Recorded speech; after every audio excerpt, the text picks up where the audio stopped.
I haven't actually done much this Women's Day, I'm not gonna lie, yeah. Today's Women's Day, is it?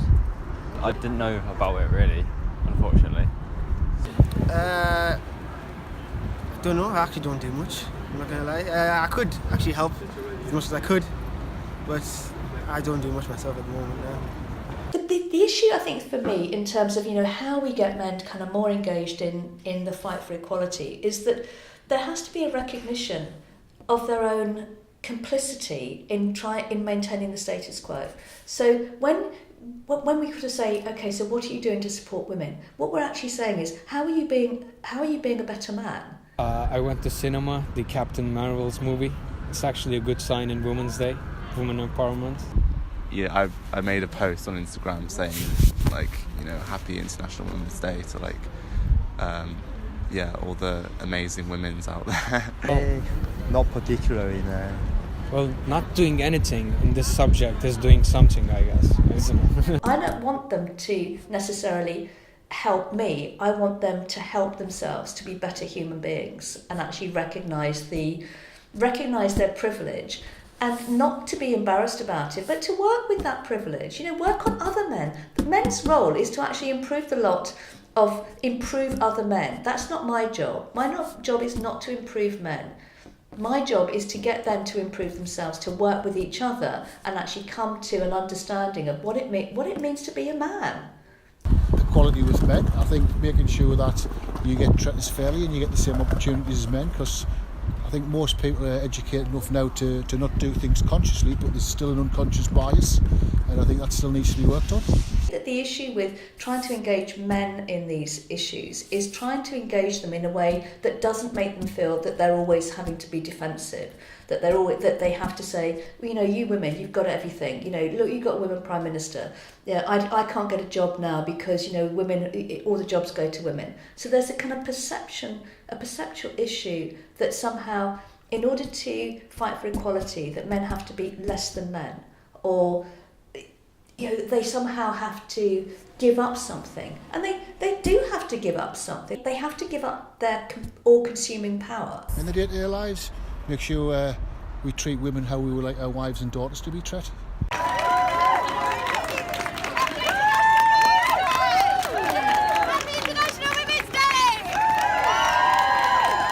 So in, I think, November, the City Council passed a resolution that this year, for 2019, that one of their campaign themes was going to be period poverty. So when we were kind of thinking about what events we wanted to put on for 2019, we thought, well, let's do something that actually chimes with the period poverty campaign. And we'd also know about things like the Red Box Project Newcastle, which is a national project, but there's quite a kind of big project in Newcastle. So we thought, okay, well, let's do something around period poverty. Now, last year we did something around women's safety, and we decorated the monument with underwear. So we'd had a collection of pre-loved underwear, and then we'd had collection points at different places in the city. So we thought, well, that worked really well. The idea of actually having a spectacle of something happening at the monument where women were kind of doing things as a kind of craftivist kind of activity, and then to have a choir, which is what we did last year, and we've done that in previous years. We thought, okay, well, we'll do something around that. So I came up with the idea of the pom-poms because it's kind of quite a soft and fluffy way of talking about blood. You know what? Blood is natural, periods are natural, just get over it. We're not ashamed, we're not going to be ashamed about the fact that these are normal bodily functions.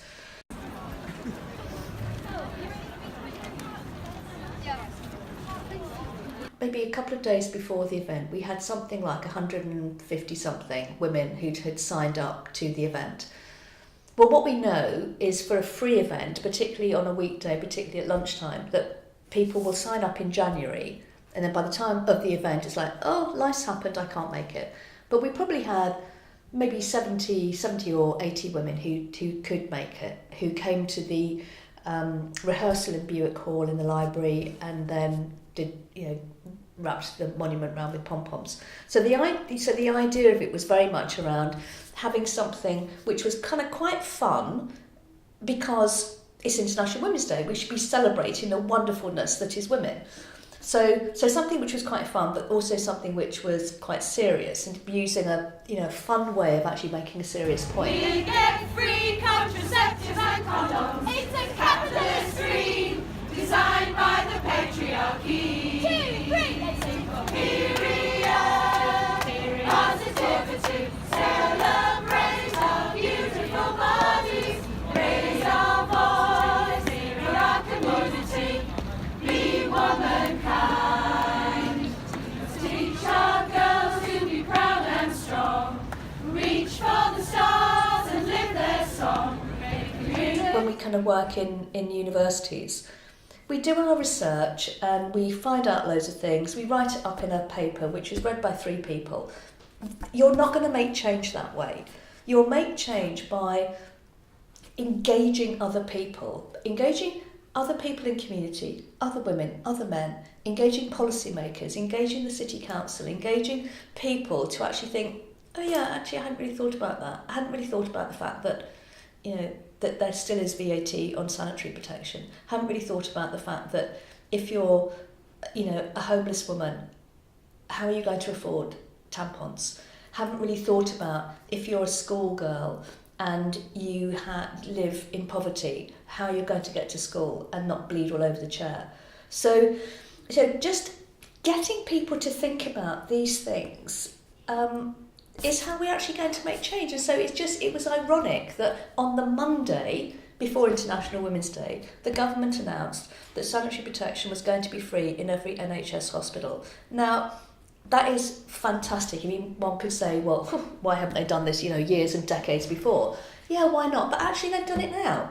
So there is something about people power that we sometimes we as citizens kind of forget that we actually do have the power. And we know from things like the Arab Spring, we know from the way in which revolution happens. It happens because people go out in the street and they do stuff and they campaign and say, we're not taking this anymore. And in our very tiny little way last Friday, that's part of what we're doing. That's what, and anyone who's involved in any kind of activism, that's the motivation, to make change. So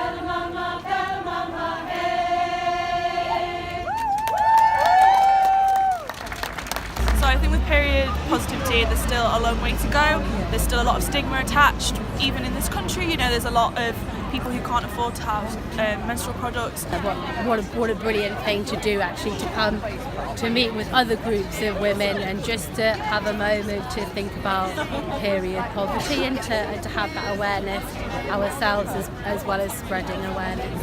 I think we need funding from the government. We need institutions to take responsibility for providing products to people who menstruate. Our sex is not a necessary determinant of our politics. There are many men who are better feminists than some women I know.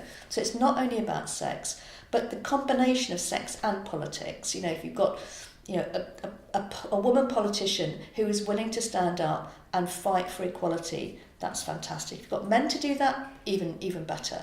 And that's what we need to see. We need to see more women and men being in positions of authority to make change and make lasting change. That there is a legacy. So it's not, everything in the UK. We have we have elections every kind of 5 years, and we want to have something which is sustainable over that period, and not just every time we have a new prime minister, a new party in government, everything has to change. We need to embed these things so that we actually see some stability and sustainability in terms of equality.